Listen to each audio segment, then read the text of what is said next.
다 같이 성경을 들고 일어서시기 바랍니다. 봉독해 드릴 하나님의 말씀은 요한계시록 22장 20절 한 말씀만 여러분들에게 봉독해 드리겠습니다. 이것은 하나님의 말씀입니다. 이것들을 증언하신 이가 이르시되 내가 진실로 속히 오리라 하시거늘 아멘. 주 예수여 오시옵소서. 아멘. 네, 앉으시기 바랍니다.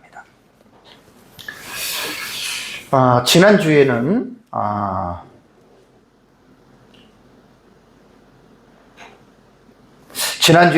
마태복음 13장 35절의 말씀에 대해서 제가 은혜를 나누었습니다. 창세로부터 이제 그 감추인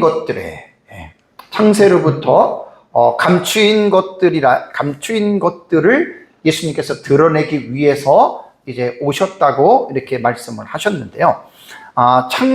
창세로부터 감추었던 것이 무엇일까?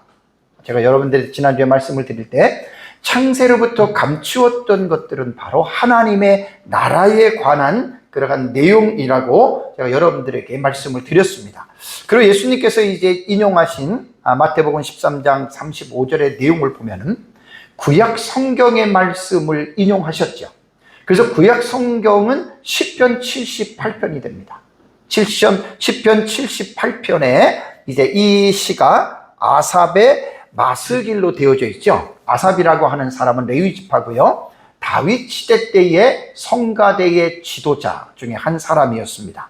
그리고 마스길이라고 하는 이 말은 이제 교훈 혹은 이제 지혜의 시라고 이제 그런 말씀을 제가 드렸습니다. 그래서 아삽이 시편 78편 2절을 보면은 내가 입을 열어 비유로 말하며 예로부터 감추어졌던 것을 드러내려 하심이라라고 하는 말씀을 아삽이 했습니다. 근데 예수님께서는 이 말씀을 지금 인용을 하셨다는 겁니다.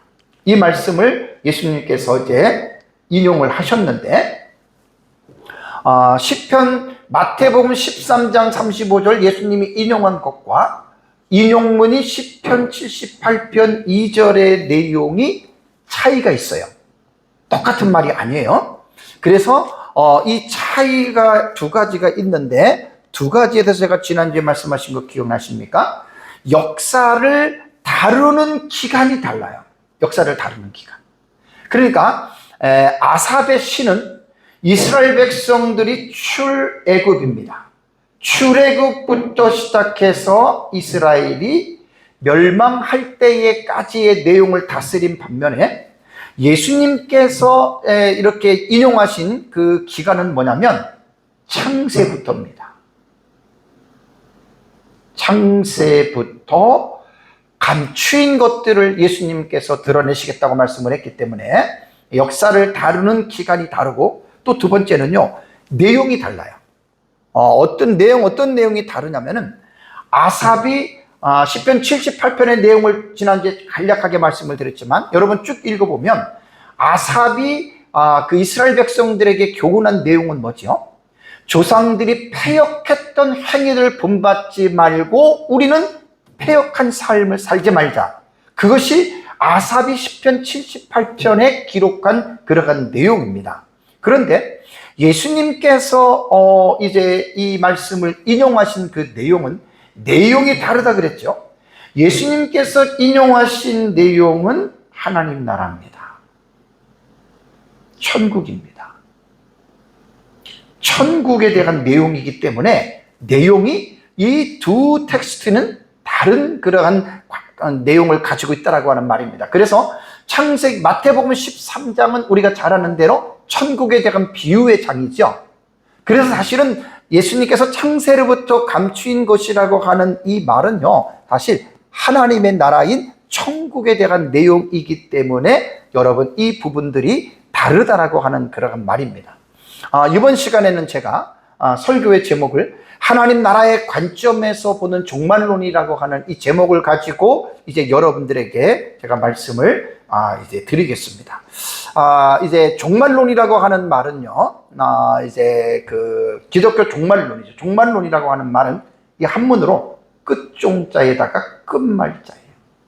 그러니까 끝나는 것이에요. 끝나는 것. 그러니까 이 세상이 끝나는 것에 관한 그러한 내용을 론자라고 하는 말은 체계화시켰다는 이론이라는 말이죠.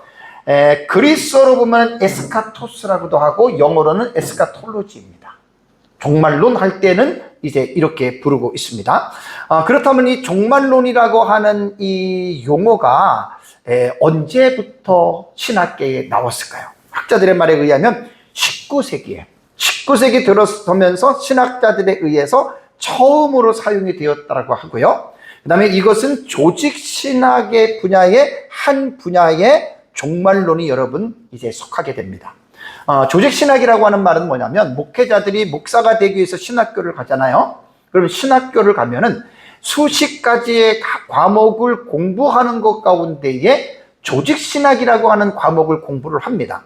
조직신학이라고 하는 말은 뭐냐면 창세기부터 계시록까지 여러분 성경을 보잖아요. 그러면 성경에 얼마나 많은 내용들이 여러분 기록이 되어져 있습니까? 그러니까 처음부터 성경을 들어가자마자 우리가 성도들도 창세기부터 계시록까지 읽으면 도대체 뭐가 뭔 말인지 모르고 어떤 주제를 정리하라고 하면은 그 정리하기 힘든 거예요. 그래서 이제 20세기부터 19세기부터 이제 그 신학자들이 성경을 연구하면서 나름대로 체계화를 시켰습니다. 예를 들면 성경을 읽다가 보면 하나님에 대한 내용이 나오잖아요. 창세기에도 나오고 출애굽기도 나오고 레위기도 나오고 민수기도 나오고 신약 성경에도 나오고. 그러니까 성경 전체를 통해서 하나님이 어떠한 분이냐, 이게 신론입니다. 하나님이 어떠한 분이냐라고 하는 이러한 부분을 가리켜서 여러분 신론 이렇게 말합니다. 신론. 하나님이 어떠한 분에 대해서 이제 신론을 만들었고요. 그 다음에 또 성경을 쭉 보면서 사람은 어떤 존재냐, 이 인간론입니다. 인간론. 그 다음에 기독론, 예수 그리스도는 어떠한 분이신가. 그래서 이제 체계적으로 주제들을 쭉 학자들이 연구를 한 거예요. 그 다음에 죄인들이 어떻게 구원을 받을까. 그 다음에 믿는 사람들이 모이는 교회는 어떤 곳일까. 이런 뜻이에요. 그리고 이제 마지막에 파트가 뭐냐면 종말론입니다. 이 세상의 끝은 언제이고 이 세상 끝에는 어떠한 일들이 일어나는 것일까. 그래서 신학교에서는요, 신학교에 가서 공부할 때 이 조직신학이 제일 중요합니다. 어떻게 보면. 물론 성경신학도 이제 나중에 이제 늦게 들어와서 됐지만 일단은 기본적으로 신학교를 가게 되면은 이 조직신학이라고 하는 공부를, 그래서 이 신론, 인간론, 기독론, 구원론, 교회론, 종말론을 한 학기씩 공부를 하는 거예요. 그래서 3년을 공부를 하는 거예요. 3년을. 그래서 이 공부를 잘 해야지만이 이제 목회자들은 성경에 대한 이 부분에 대해서 이제 분명하게 성경을 체계적으로 잘 그렇게 이해를 할 수가 있습니다. 그렇다면 이제 종말론은 제가 종말론에 대해서는 두 가지가 있습니다. 종말론은 크게 말하면은 여러분 이제 그 두 가지가 있는데요.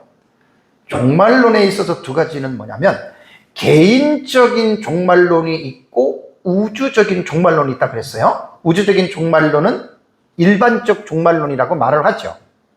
그러면 이 개인적인 종말론에서는요, 무엇을 가르쳐 주냐면 육체의 죽음입니다. 자, 사람은 한 번 죽지요.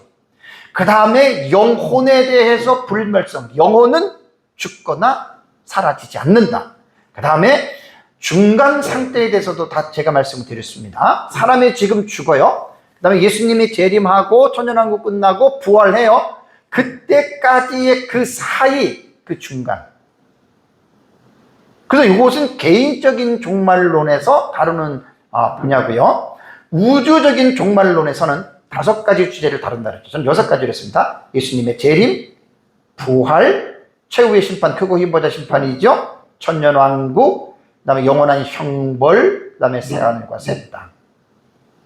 요게 기독교 종말론에서 신학교에서 공부하러 가면 요걸 가르치는 거예요. 종말론 한 학기를.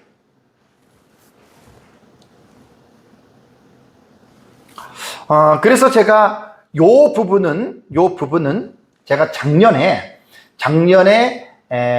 기독교 종말론에 대해서 제가 여러분들에게 32시간을 가르쳤고요. 종말론 용어 해설을 67시간 60가지 주제를 제가 작년에 다루었습니다. 요거 끝나고 나서 제가 이제 하나님 나라 시리즈를 제가 이제 들어간 것입니다. 그래서 우리는 종말이라고 하는 것이 무엇인지에 대한 이 부분을 분명하게 여러분 우리가 이해를 하고 있어야 됩니다. 그래서 이번 시간에는 제가 하나님의 나라의 사상으로 보는 이제 이러한 종말론에 대해서 여러분들에게 말씀을 드리는데, 종말은 이 세상의 끝입니다. 그리고 성경에는 세상의 끝을 분명하게 말씀을 했지만, 세상의 끝이 이루어지기 전에 어떠한 사건들이 일어날까, 그 종말에 일어나는 마지막 때에 일어나는 사실들을 종합 정리한 것이 여러분 이게 이제 종말론이거든요. 그래서 저는 종말론을 지금 하나님 나라의 사상, 하나님 나라의 관점에서 제가 지금 여러분들에게 지금 말씀을 드리는 건데, 하나님 나라의 관점으로 볼 때 여러분 우리가 중요한 게 뭐냐면요, 이 세상에 하나님께서는 때째 하나님이 천지를 창조하시지요. 천지를 창조하시고 그 다음에 이제 에덴 동산 범죄하고 원시복음, 아담의 족보, 노아, 아브라함, 출애굽, 가나안, 통일한국, 분열한국, 신약시대, 교회시대, 예수님 재림과 더불어서 천년왕국이 이루어지고 이 세상이 심판을 받는다. 지금 이런 내용이에요. 그러니까 하나님의 나라에 여러분 이 관점으로 말씀을 드린다면, 태초에 하나님이 천지를 창조하시고 나서 이 세상의 역사가 맞춰지는 요 기간이에요. 맞춰지는. 그리고 나서 새 하늘과 새 땅, 새 예루살렘 성이라고 말씀을 드렸죠. 이 하나님의 나라가, 완전한 하나님의 나라가 여러분 이게 이제 여러분 도래하는 겁니다. 그래서 우리는 하나님의 나라가 에덴 동산 있잖아요. 에덴 동산. 요 에덴 동산에서 제가 에덴에 임한 하나님의 나라라고 말씀을 드렸죠.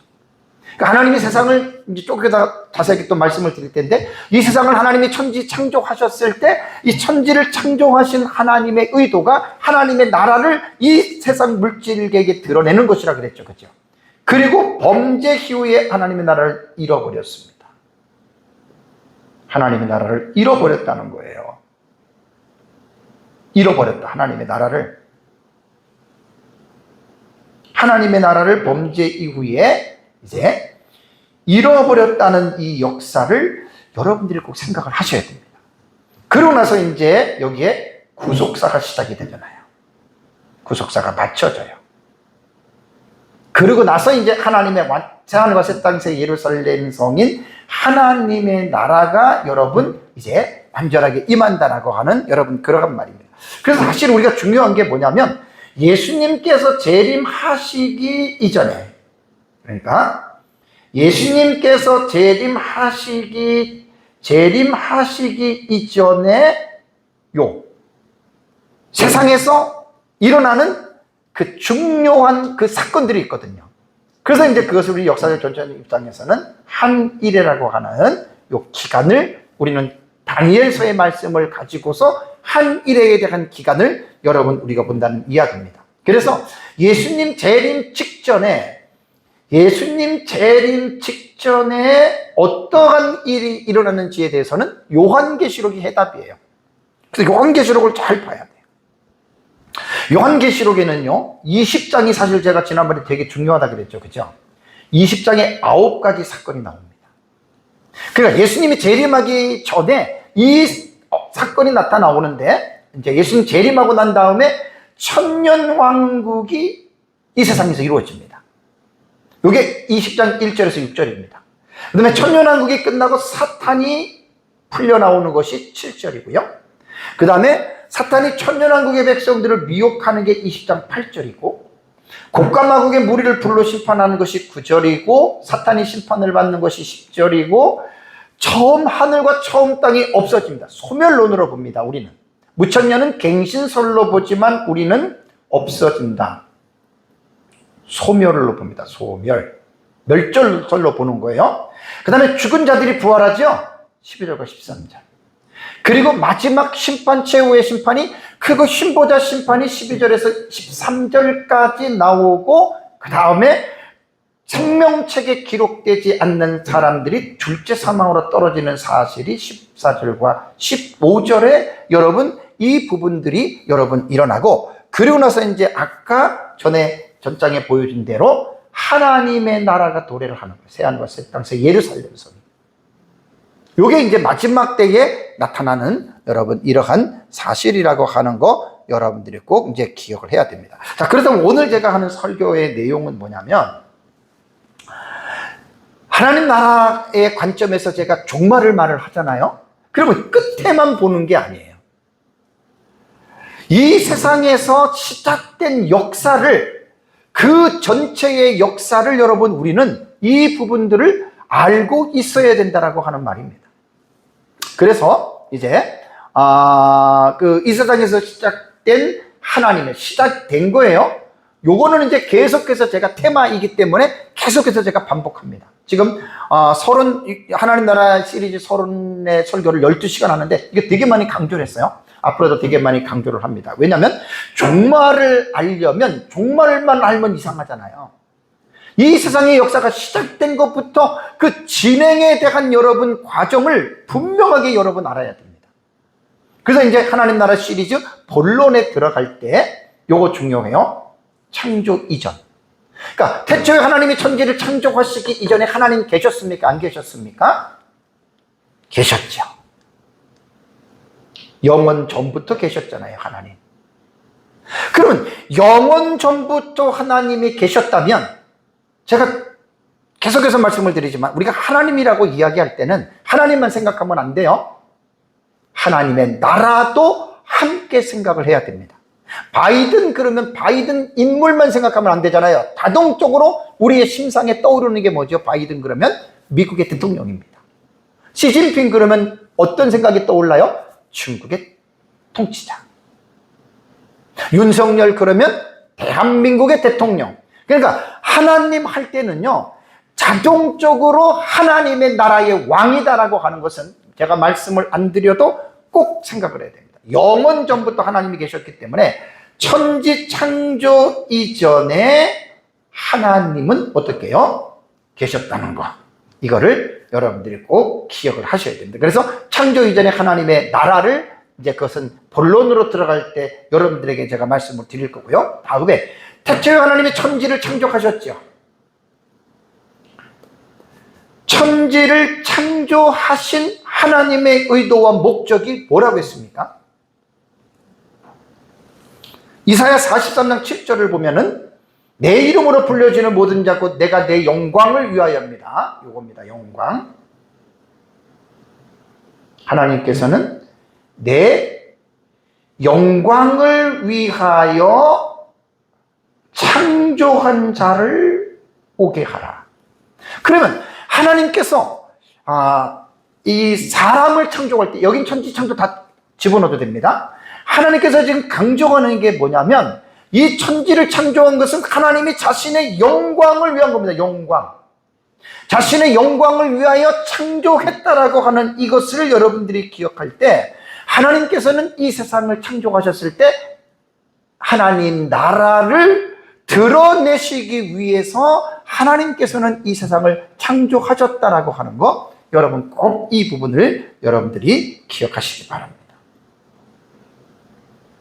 그 다음에 이제 우리가 또 하나는, 그렇다면 하나님이 이 세상을 창조하셨을 때 지난주에도 말씀드렸고, 하나님이 창조하신 목적이 뭐라고요? 이 세상에서 하나님의 나라를 어떻게 해요? 드러내시기 위해서 하나님께서 이 세상을 창조하셨다라고 말씀을 드렸죠. 그렇다면, 자, 태초에 하나님 천지를 창조했어요. 그렇다면 하나님께서 이 세상을 창조하셨을 때 그 하나님의 나라와는 어떤 여러분 연관성이 있겠습니까? 그러니까 천지를 창조했던 것은 뭐냐면, 이 세상에 시간과 공간이 함께 공존하는 물리적인 세계에서 보이지 아니하는 하나님의 나라를 창조하신 거예요, 하나님이.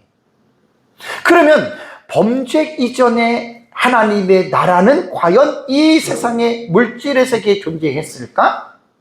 존재했습니다. 그것이 어디냐면 바로 에덴 동산입니다. 이건 본론으로 들어갈 때 제가 여러분들에게 자세하게 말씀을 드릴 텐데요. 에덴 동산에 하나님의 나라가 임했다라고 하는 말은 잘 여러분들이 기억을 해야 될 게 뭐냐면, 완전한 하나님의 나라가 에덴 동산에 임한 것은 아닙니다. 지난주도 말씀드렸습니다. 왜 그러냐면, 만약에 에덴 동산에 하나님의 나라가 완전하게 임했다면 아담과 하와가 죄를 지어서는 안 됩니다. 이 부분은 제가 본론에 들어갈 때 자세하게 좀 말씀을 드리기로 하겠습니다. 어쨌든 에덴 동산에 하나님의 나라가 임했다라고 하는 말은 뭐냐면, 제가 지금 하나님의 나라를 시간적으로 제가 표현을 한다면, 현재에 임한 하나님의 나라, 미래에 완성될 하나님의 나라, already와 not but yet이죠. but not yet이죠. 그러니까 이미와 아직에 대한 이 부분을 계속해서 여러분들에게 제가 지금 말씀을 제가 드리거든요.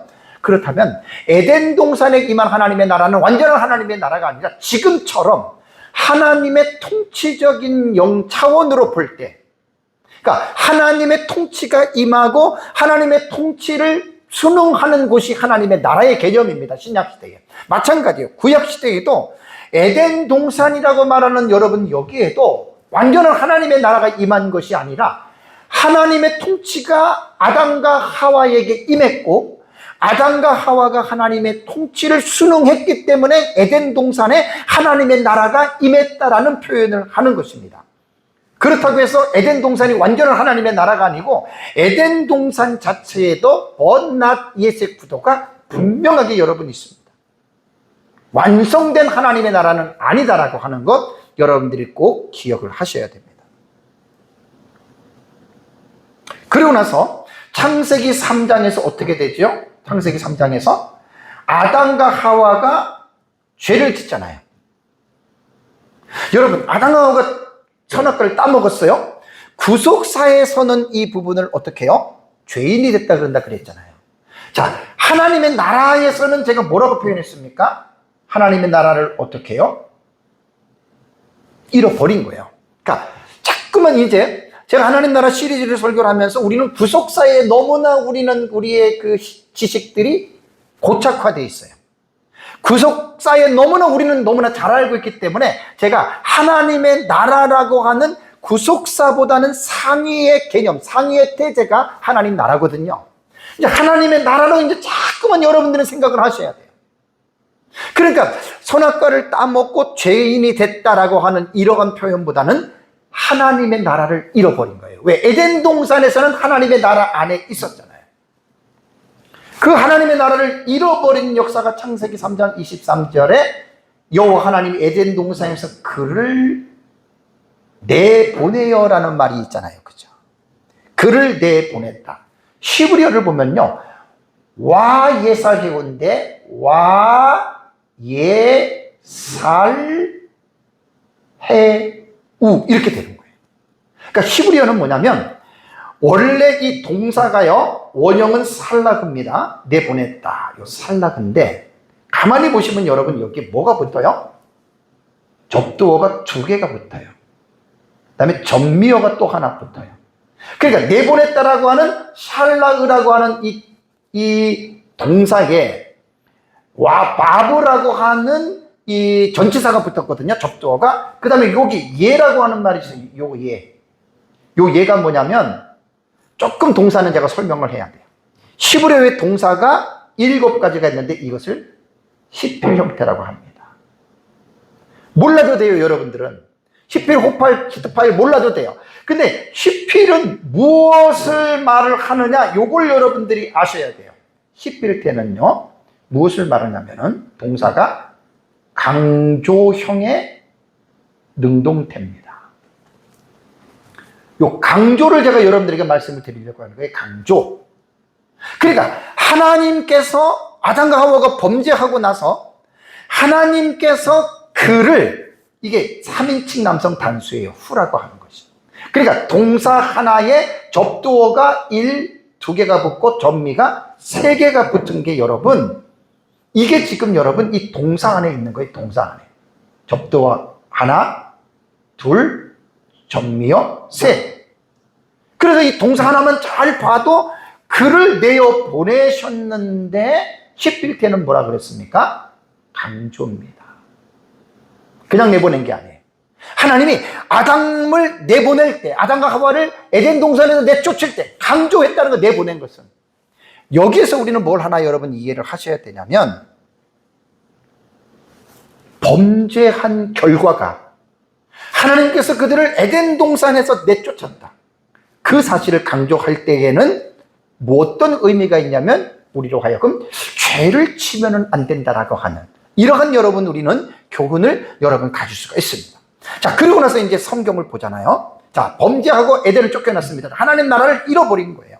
자, 하나님의 나라를 잃어버리고 난 다음에 곧바로 나오는 내용이 창세기 3장 15절이에요. 이 너무 중요하죠. 이 창세기 3장 15절은 뭐냐면, 잃어버린 하나님의 나라를 하나님이 회복하시겠다라고 하는 의도가 창세기 3장 15절 본문에는 여러분 기록이 되어져 있습니다. 그래서 이제 많은 사람들이 창세기 3장 15절을 원시복음이라 그러죠. 원시복음이라고 하는 말은 최초의 복음이에요. 맞아요. 아담이 범죄하고 나서 창세기를 보면 3장 15절에 하나님이 처음으로 기쁜 소식을 이들에게 하나님께서 지금 가르쳐 주셨다라고 하는 말입니다. 하나님 나라 구속사의 관점으로는 범죄한 죄인들을 구원하시겠다라고 하는 말이겠지만, 하나님의 나라의 관점은 잃어버린 하나님의 나라를 다시 되찾게 해주겠다. 하나님의 나라의 관점으로 보면 여러분 이러한 표현입니다. 자, 창세기 3장 15절은 너무나 중요한데요. 요 창세기 3장 15절은 세 가지 의미가 있어요. 뱀과 여자가 뭐가 된다? 원수가 된다. 또 하나는 후손들, 뱀의 후손과 여자의 후손도 원수가 된다라고 하는 말입니다. 다음에 세 번째는 여자의 후손이 뱀의 후손을 상하게 하는 것이 나와요. 상하게 한다. 여자의 후손이 뱀의 그 후손의 머리를 상하게 하고, 또 뱀의 후손이 여자의 후손의 발 뒤꿈치를 상하게 한다라고 하는 말이 나옵니다. 창세기 3장 15절은 너무나 중요한데, 요거는 제가 설명을 하다 보면 시간이 다 가서 다른 것을 할 수가 없습니다. 중요한 것은 뭐냐면, 창세기 3장 15절에서 여러분 말씀하는 의미는 뭐냐면, 여자의 후손이 여자의 후손. 여자의 후손이 누군 줄 아세요? 갈라디아서 4장 4절을 보겠습니다. 때가 참에 하나님이 그 아들을 보내서 누구에게? 여자에게서 나게 하시고 그랬죠. 이게 핵심입니다. 때가 참에 하나님께서 그 아들을 보냈는데 여자에게서 나게 하셨다. 이 여자가 누구죠? 마리아예요. 아들은 바로 예수 그리스도예요. 그러니까 창세기 3장 15절에 원시복음의 의미는 뭐냐면, 아담과 하와가 범죄하고 죄로 인하여 하나님의 나라를 잃어버리고 그들은 지옥을 갈 수밖에 없는데, 하나님께서는 그들에게 다시 잃어버린 하나님의 나라를 되찾게 해주겠다. 그 되찾게 해주는 하나님께서 도구가 누구냐면 바로 이 여자의 후손이신 예수 그리스도예요. 그래서 창세기 3장 15절은 구속사를 연구할 때에는 제일 중요한 게, 구속사의 첫 출발이 창세기 3장 15절에서 여러분 이 구속사가 여러분 시작이 됩니다. 이런 부분들을 여러분들이가 잘 이해를 하고 있어야 됩니다. 그래서 이 창세기 3장 15절에 대해서는요, 제가 여러분들에게 자세하게 이 부분들은 말씀을 제가 안 하겠습니다. 시간상으로 볼 때 이거를 지금 할 만한 시간이 지금 안 됩니다. 할 만한 시간이 안 되고요. 안 되고. 그리고 나서 이제,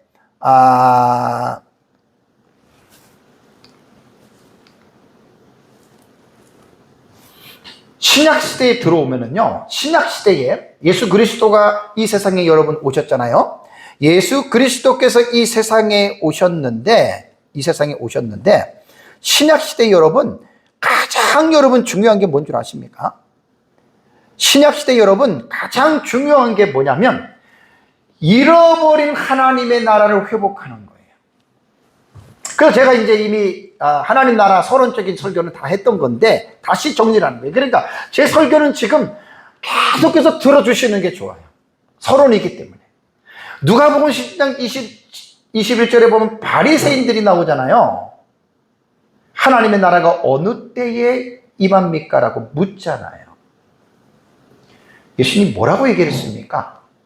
하나님의 나라는 볼 수 있게 임하는 것이 아니요, 여기 있다 저기 있다면 하나님의 나라는 너희 안에 있다. 너희 안에 있다라고 하는 말이 어몽으로 해야 됩니다.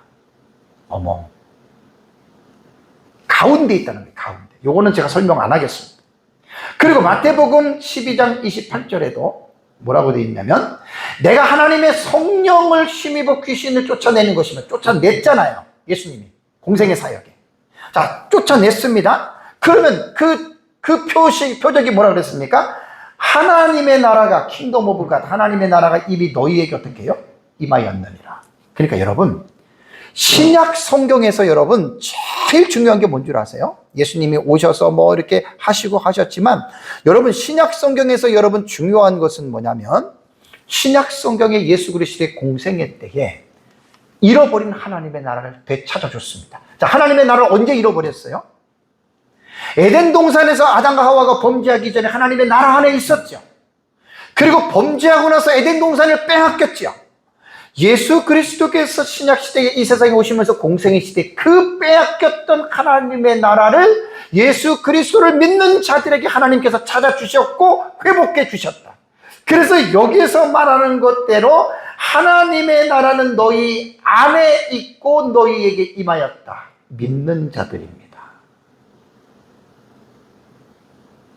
그래서 신약 시대에는 잃어버린 하나님의 나라를 이론이 아니에요. 실제적으로 이 부분을 어떻게 해요? 회복해 주셨다라고 하는 말입니다. 그래서 하나님의 나라에 대해서는요, 우리가 알아야 되냐면, 시간적으로 묘사할 때 두 가지입니다.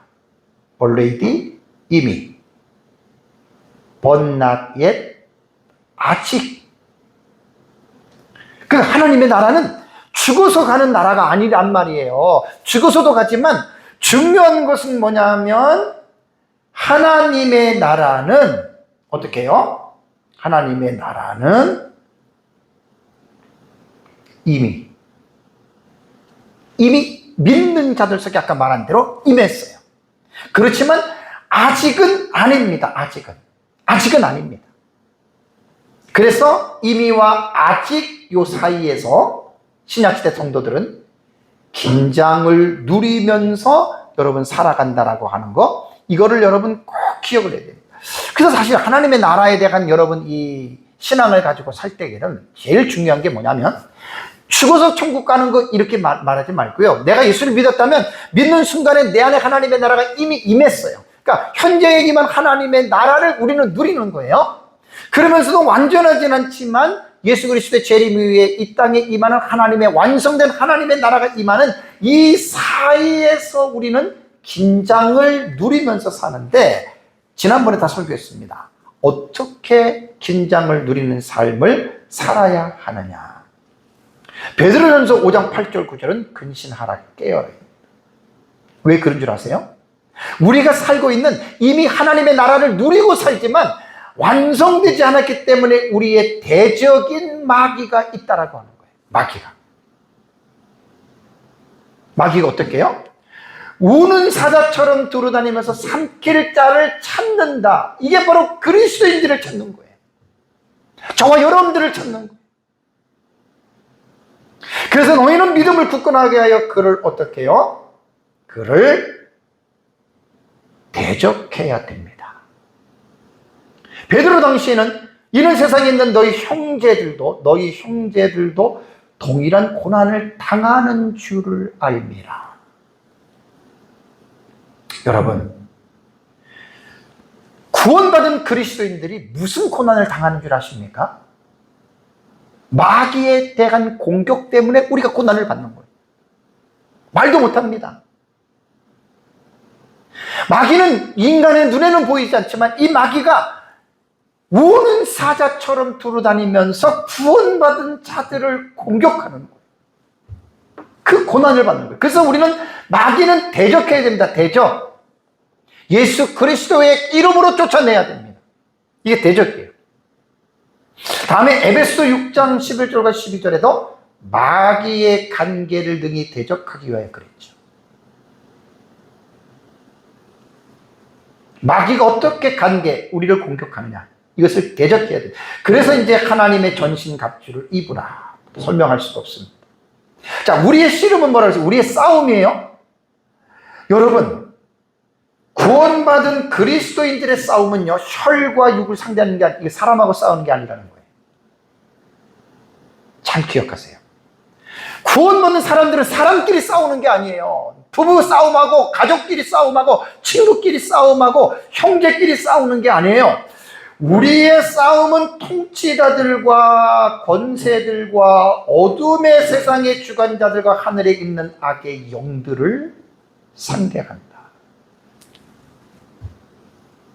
사람하고 싸우는 거 아닙니다. 그래서 사실요, 근신하여라, 깨어라. 그래서 늘 깨어서 말씀 보고 기도하고 성령의 충만함을 받아야 여러분, 우리가 이러한 그 사단의 그 싸움에서 여러분, 우리가 이기는 거예요. 그래서 기도하지 않고 말씀 보지 않고 이런 사람들은 여러분 볼 것도 없습니다. 매일 마귀에게 여러분 당하면서 그러한 삶을 살아갈 수밖에 없습니다. 자, 이제 마지막으로는요, 예수님께서 재림을 하시는데 재림 직전입니다. 예수님께서 재림하시기 직전에 이 세상에서 일어나는 상황들을 여러분 이해를 해야 됩니다.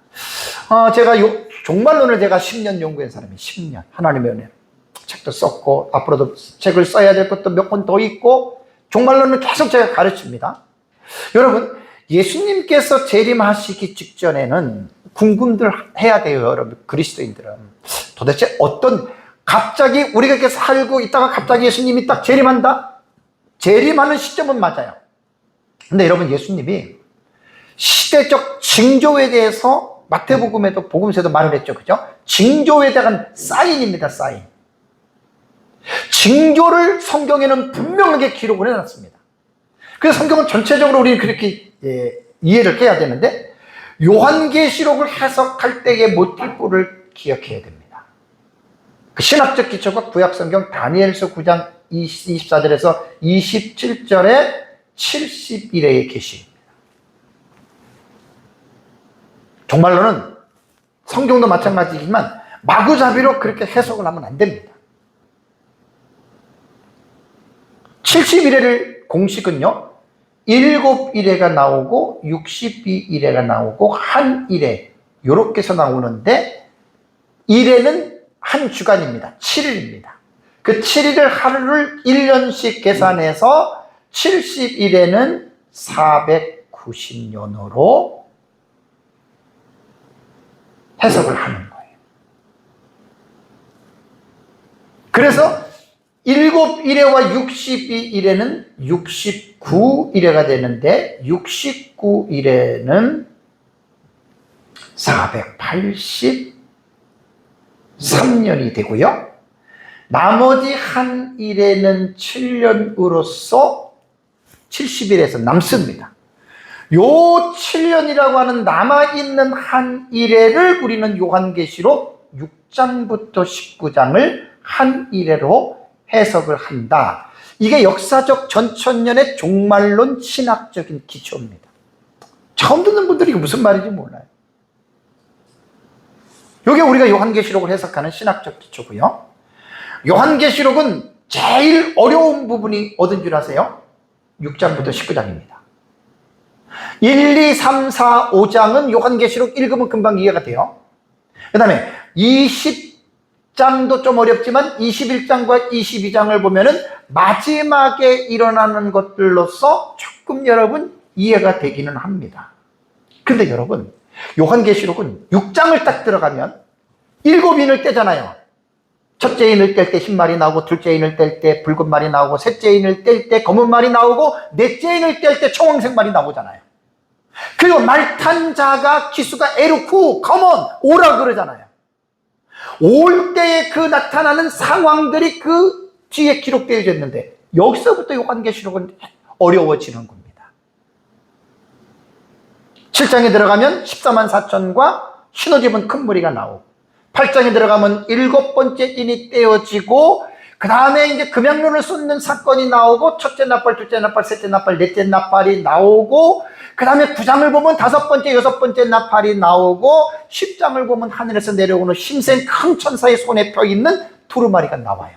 11장에는 두 증인이 나오고. 그리고 이게 읽으면 무슨 날인지 몰라요. 그래서 요한계시록은 무조건 배우면 안 돼요. 체계적으로 배워야 돼요. 쉽게 설명할 수가 없어요. 자, 그래서 요한계시록은 6장부터 19장까지를 우리는 한 일회로 해석하는데, 제가 다 제 책에 정리해 놨습니다. 요한계시록은요, 요한이 반모섬에서 보고 들은 계시들을 요한이 모아놨잖아요. 요것이 오버래핑 기법이라 그래요. 오버래핑. 오버랩이라 그러죠. 오버랩. 오버랩이 뭐냐면, 영화를 볼 때 하나의 장면이 끝나기 전에 다른 장면이 샥 이렇게 내려오잖아요. 그죠? 이게 오버랩이 오버랩. 그러니까 오버래핑이에요. 왜 오버랩 ing를 붙여야 되냐면, 요한계시록을 보면 내가 보고 또 내가 들으니 또 내가 보고 또 내가 이게 보았다라고 하는 말이 뭐냐면 카이 에이돈이에요. 그리고 내가 보았다. 이것이 6장부터 19장에 52번 나옵니다. 요한이 본 계시가. 그 다음에 카이 에쿠사, 그리고 내가 들었다. 요 들은 계시가 43번이 나옵니다. 그리고 요한계시록 6장부터 19장은 사건은 52번이나 나옵니다. 계시록 1장부터 22장까지의 사건은 저는 73가지로 정리를 했습니다. 이것은 보는 사람의 입장에 따라서 다르기 때문에 증감이 있을 수는 있습니다. 사실 요한계시록을 제가 10년 동안 연구를 하면서 정말 여러분, 이 요한계시록은요, 참 신학적 입장에 따라서 다르기 때문에 이거는요, 누구의 말이 옳다라고 말할 수가 없는 지경에 사실은 지금 이런 거예요. 그래서 이런 부분에 대해서는 여러분, 우리는 분명하게 말하기가 쉽지 않다, 그렇게 여러분들이 생각을 하셔야 됩니다. 그래서 이 세상에 우리는 살면서 이제는 하나님께서 천지를 창조하시고 이 세상의 역사를 쭉 하나님이 이루어 가시잖아요. 예수님 재림하십니다. 언제인지 몰라요. 재림하기 직전에 한 일이라고 하는 이 기간이 요한계시록이 성취가 되는 내용입니다. 그래서 요한계시록은 장차 될 일들의 계시를 우리는 풀고요, 예수님 재림하고 천년왕국과 부활과 최후의 심판이 일어난 다음에 이 세상의 역사는 마치는 거예요. 그래서 계시록 1장 8절에 나는 알파와 오메가라. 알파는 이 세상이 시작하는 때 시작이고, 그 다음에 오메가라고 하는 말은 뭐냐면 이 세상이 사라지고 없어지고, 불로 심판받는 것까지 이야기를 합니다. 그래서 이제 알파와 오메가는 이러한 차원에서 여러분, 우리는 기억을 하고 우리는 여러분 생각을 해야 됩니다. 예수님 재림 직전에 이 부분은 참 여러분 너무나 중요합니다. 이건 좀 설명하기가, 처음 듣는 분들은 이제 70일에 7일에 62일에 한일에 이러면 무슨 말인지 몰라요. 공부들을 하셔야 돼요. 공부들을. 그래서 우리는 태초에 하나님이 천지를 창조하시고 이 세상이 마치는 날까지, 이게 이제 이 세상의 역사고요. 그러고 나서 이제 우리는 이 세상의 역사 속에서 이제 마쳤습니다. 그러니까 종말이라고 하는 것은요, 여러분, 종말이라고 하는 것은 이 세상의 역사가 마쳐지면 하나님의 나라, 우리 하나님의 나라를 제가 뭐라고 얘기했습니까? Already but not yet 구도라고 그랬죠. 그러니까 예수 그리스도를 믿음으로 하나님의 나라가 이미 우리 안에 임했지만 그러나 완성되질 않았는데, 예수님 재림과 천년왕국과 최후 심판을 받고 이 세상이 없어지면서부터 어떻게 해요? 새하늘과 새 땅 새 예루살렘 성이 완성이 되는 거예요. 이게 임하는 거예요. 그래서 이 임하는 내용이 어디에 나오냐면은 요한계시록 21장을 보겠습니다. 요한계시록 21장과 1절, 2절. 요한계시록 21장 여러분 1절에서 여러분 2절을 보면은 또 내가 새 하늘과 새 땅을 에이돈 보았어요. 그러니까 21장 1절 2절에 보면은요 여러분 이미 20장 11절을 보십시오. 요한계시록 20장 11절을 보면은 땅과 하늘이 그 앞에서 피하여 간데가 없더라. 소멸된 거예요. 멸절된 거예요. 그러고 나서 이제 새 하늘과 새 땅을 본 거예요. 사도 요한이 본 거예요. 새 하늘과 새 땅을 본 거예요. 그러니까 처음 하늘과 처음 땅이 어떻게 해요? 없어졌고 있지 않더라. 다 제 책에도 동사 분해 다 해놓고 그렇게 씁니다. 소멸이 된 겁니다. 자, 그리고 나서 볼까요? 그리고 나서 또 내가 봄에 그랬잖아요. 자, 또 내가 보니 카이에이톤이에요. 그러니까 이게 오버래핑 기법이에요. 요한계시록은 보았는데 끝나기 전에 또 봐요. 또 봐요. 또 들어요. 근데 또 봐요. 그 요한계시록은 이렇게 여러분 구성이 되어져 있어요. 자, 뭘 봤습니까? 보니까 거룩한 성 새 예루살렘이 나옵니다. 새 예루살렘. 정말 너무너무 감격적인 말입니다. 거룩한 성 새 예루살렘이 하나님께로부터 하늘에서 내려오니 거룩한 성 새 예루살렘이 우리가 말하는 천국입니다. 천국. 자, 예수님 믿으면 어디 간다 그래요? 천국 가죠? 그 예수님 믿으면 천국 간다는 것이 새 예루살렘인데 아까 제가 개인적인 종말론에서 중간기에 대한 부분을 말씀드렸죠? 중간기. 이 지식이 중요합니다. 자, 지금 예수 믿고 죽었어요? 그러면 지금 죽는 사람들은 영혼과 육체가 분리되죠? 육체는 땅에 묻든지 화장하든지 하지요? 영혼은 영원한 세계로 들어갑니다. 두 군데예요. 천국 아니면 지옥입니다. 그래서 지금 예수 믿고 죽으면 영혼이 천국에 가 있는 거예요. 그리고 이것이 역사가 맞춰지고 아까 말한 대로 예수님께서 부활하시고 이 세상이 예수님 이제 재림하시고 그 다음에 이제 이 세상이 심판을 받고 죽은 자들이 부활하잖아요. 그 부활을 했다라고 하는 말은 뭐냐면 영혼은 천국에 예수 믿었으면 천국에 있다가 육체는 땅에 묻혀 있었잖아요. 근데 마지막 날 예수님이 죽은 자들을 다 살려요. 믿든지 안 믿든지. 다 살리면 그때에는 인간이 완전한 인간으로 하나님이 재창조하십니다.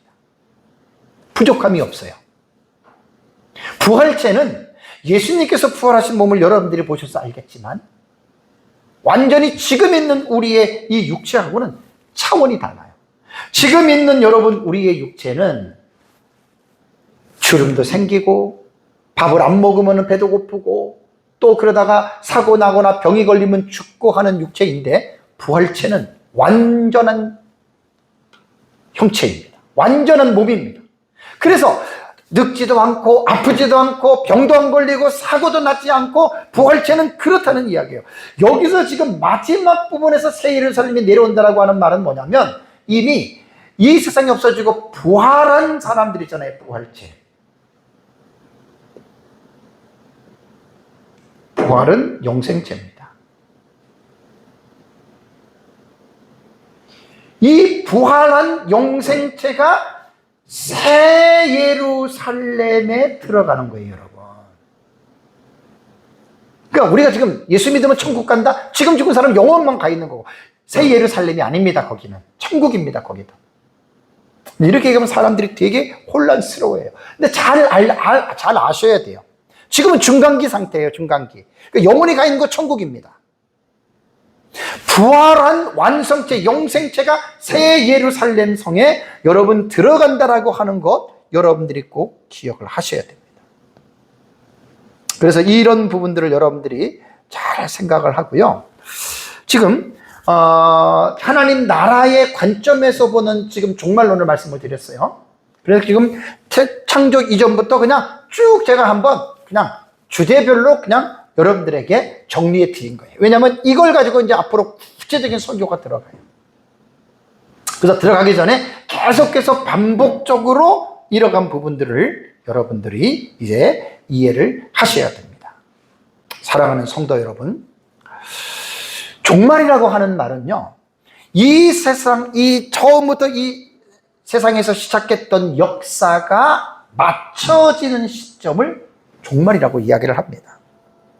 그래서 종말에 대한 올바른 이해를 하기 위해서는 시작과 진행을 모르고 만약에 우리가 종말만 이야기를 한다면 여러분 그거는 아니라는 거예요. 그래서 제가 이제 이번 시간에도 종말이라고 하는 것은 하나님의 나라의 관점에서 제가 주제를 정해놓고 이 세상의 시작이 어떻게 됐고 어떻게 진행이 되어졌는지 뭐 자세하게 어떻게 그 오랜 역사를 다 말씀을 드릴 수 있겠습니까? 그래서 지금은 하나님 나라에 대한 시리즈 설교의 서론적인 부분이기 때문에 이 서론적인 부분에 하나님 나라라고 하는 이 주제를 계속해서 제가 부각시키고 이 하나님의 나라라고 하는 이 용어를 계속해서 우리의 뇌 속에 제가 지금 박는 역할을 하는 거예요. 박는 훈련을 하는 거예요. 하나님의 나라를 많이 들어야 됩니다. 꿈을 꿔도 하나님의 나라라고 하는 꿈을 꾸셔야 됩니다. 대화를 해도 하나님의 나라라고 하는 이 하나님의 나라를 그리스도인들은 계속해서 하나님의 나라의 말을 해야 됩니다. 특히 설교자들은 말할 것도 없고요. 설교할 때마다 하나님의 나라를 언급하고 설교자들은 하나님의 나라에 대해서 계속해서 성도들에게 하나님의 나라에 대해서 설교를 해야 됩니다. 성도들은 교회에 와서 세상 나라에 대한 이야기를 들으러 온 것이 아니라 하나님의 나라에 관한 이야기를 들으려고 온 거예요, 여러분들은.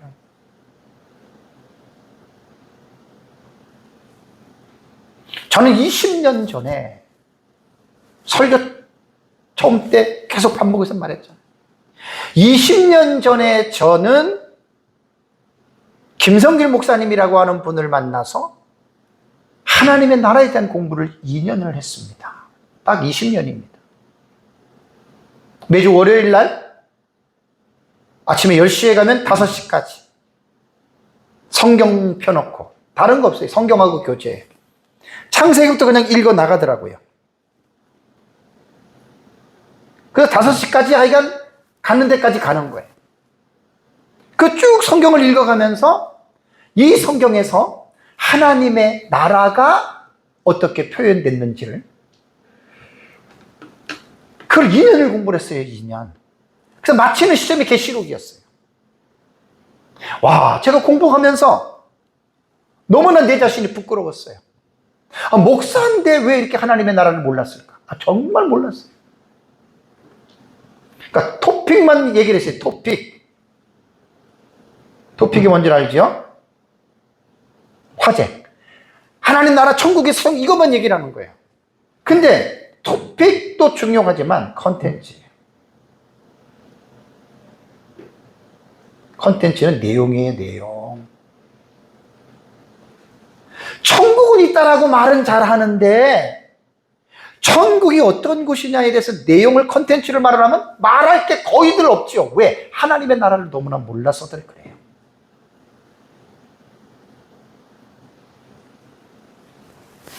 그래서 제가 공부를 하고 너무나 도전을 많이 받았고 그러고 나서 그때부터 제가 성경을 연구하기 시작한 거예요. 지금까지 20년 됐어요. 저도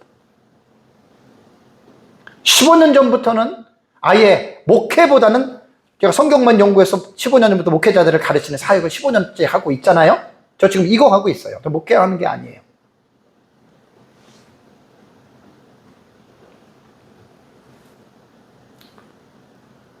세계적인 대학자들의 주장들을 보면 특히 성경 신학자들의 글을 보면 여러분 성경은 대전제가 하나님의 나라입니다. 말은 하나님의 나라 해놓고 하나님의 나라의 깊이들을 너무들 몰라요. 왜? 공부를 안 해서. 저는 그걸 2년을 했단 말이에요. 2년을.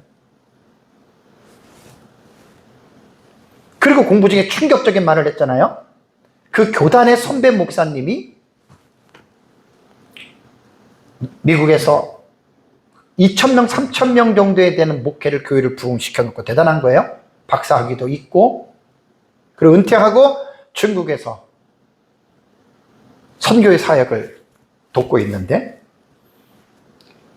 김성규 목사님이 중국 가서 신학생들에게 한 주간을 항상 그분은 하나님 나라 강의를 하거든요. 정리된 거. 근데 이 목사님이 그거를 들으셨대요. 한 주간. 그리고 딱 마치고 이 목사님한테, 김 목사, 나 큰일 났다. 뭐가 큰일 났느냐? 나 잘못 가르쳤다. 나는 그 의미를 알아요. 잘못 가르쳤다고 이 목사님이 무슨 뭐 사이비 이단 아니에요. 합동치기에 합동치기. 제대로 배운 거예요. 목사님들 다 그렇게 배운 거예요. 그런데 하나님의 나라의 관점, 하나님의 나라의 핵심적인 부분들을 성경 전체로 못 봤다는 거예요. 이건 거의 공부 안 하면 못 봅니다. 목회자들 거의 깊이 있게 공부 안 하면 이거 모릅니다. 이렇게 말하면 목사님들이 저에게 돌을 던져요.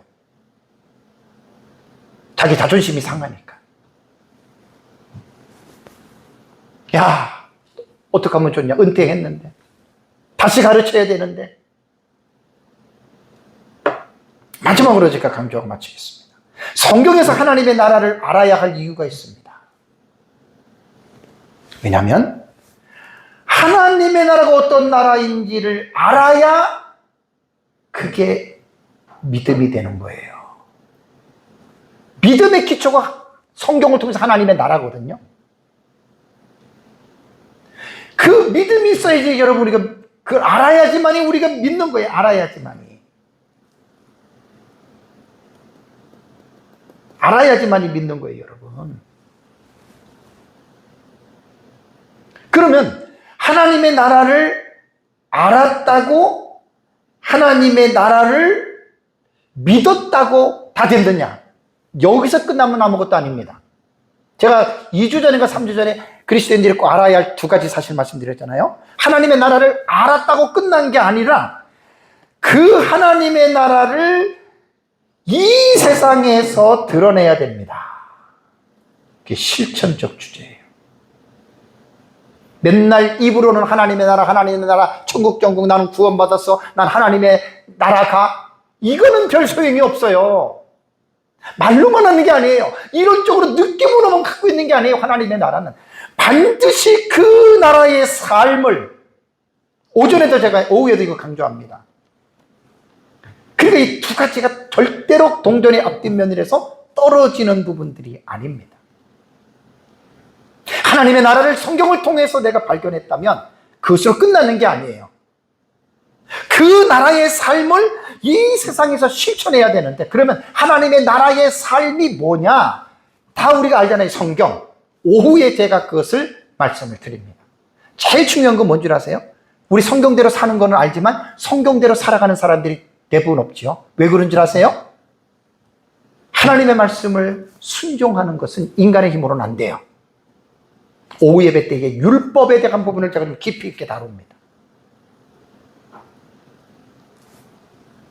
율법은 우리에게 죄를 깨닫게 하고 무능한 자를 알게 하고 그리스도에게 인도하고, 그 율법을 지킬 수 있는 공급을 못해요. 율법은. 그게 이제 성경에 나온단 말이에요. 성령을 통해서. 오후 예배 때 말씀을 드립니다. 그런데 마지막은 뭐냐? 하나님의 나라를 알았어요. 또 하나님의 나라의 삶을 살았어요. 그러면 사는 것으로 끝나는 게 아니잖아요. 뭘 해야 돼요? 사모하는 겁니다. 이게 소망입니다. 소망. 소망을 갖는 거예요. 우리의 믿음이 뭡니까? 교회를 오래 다녔습니다. 자, 믿음이 뭡니까? 우리는 하나님의 나라를 믿는 거잖아요. 그러면 하나님의 나라를 믿는다는 건 뭡니까? 그 하나님의 나라의 삶을 이 땅에서 예행 연습을 하는 거예요. 우리의 삶 속에서 하나님의 나라의 그 법을 지키는 거예요.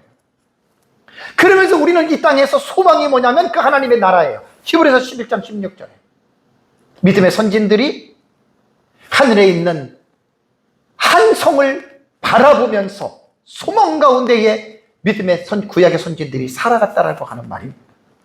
이것을 꼭 기억하시기 바랍니다.